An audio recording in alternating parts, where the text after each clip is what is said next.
ओम शांति। 19 सितंबर के ईश्वरीय महावाक्य नंबर 1 पॉइंट। तुम फिर से राजयोग सीख रहे हो, तुम्हें भगवान फिर से पढ़ाते हैं, तुम राजाई के लिए यह पढ़ाई पढ़ रहे हो।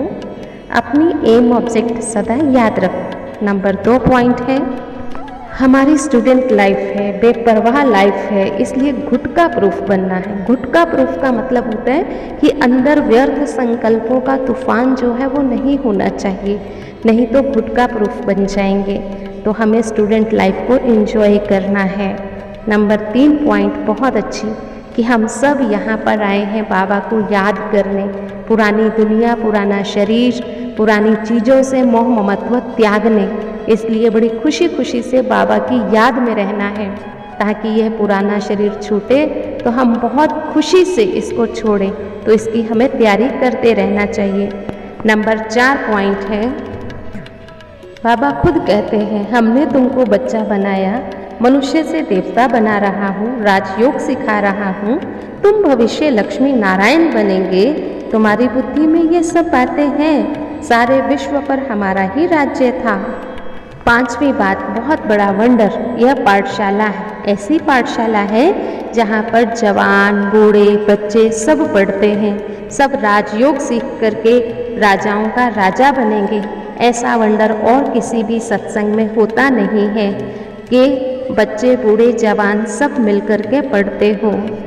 6ठी बात, यहाँ सेकंड में जीवन मुक्ति मिलती है। गाया भी जाता है ना, जनक मिसल जीवन मुक्ति चाहिए। गृहस्थ में रहते हैं हम पा सकते हैं, केवल पढ़ाई पर ही ध्यान देना होता है।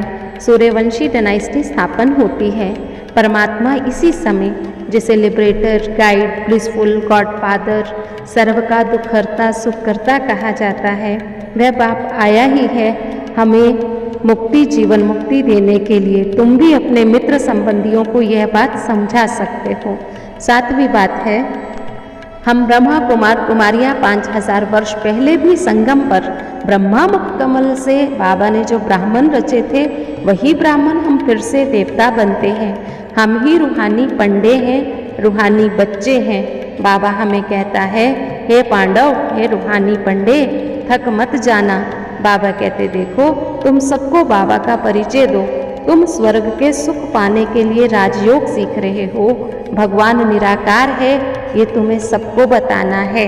8वीं पॉइंट है, मैं संगम युग पर आता हूँ, इस बूट में यानी ब्रह्मा तन में फिट हो जाता हूँ।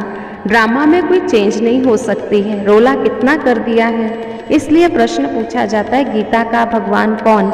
ये बड़ी ज़रूरी बात है, इसी में ही सारा रोला है। नरक को पलटने और स्वर्ग बनाने वाला कौन है?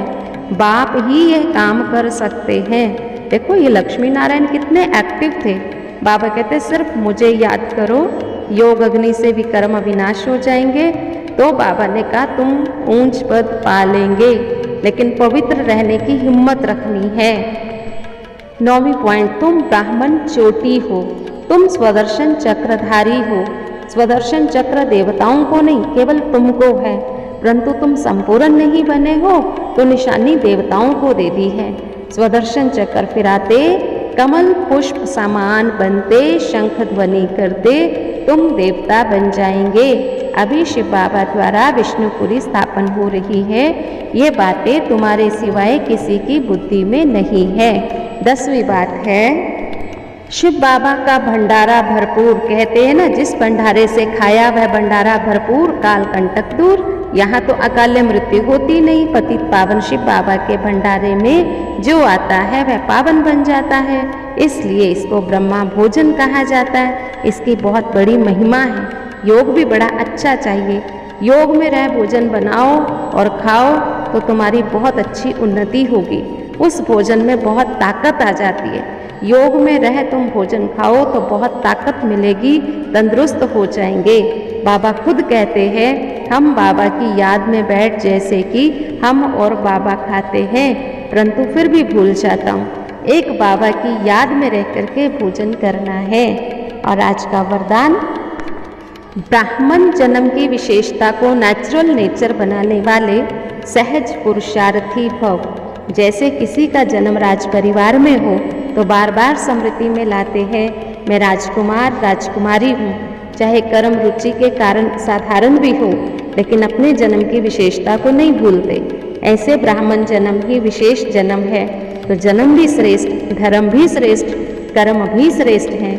इसी श्रेष्ठता अर्थात विशेषता की जीवन समृद्धि में नेचुरल रहे तो सहज पुरुषार्थी बन जाएंगे। विशेष जीवन वाली आत्माएं कभी साधारण कर्म नहीं कर सकती। स्लोगन: डबल लाइट रहना है तो विघ्न विनाशक बनो। आज का स्वमान: मैं डबल लाइट विघ्न विनाशक हूँ।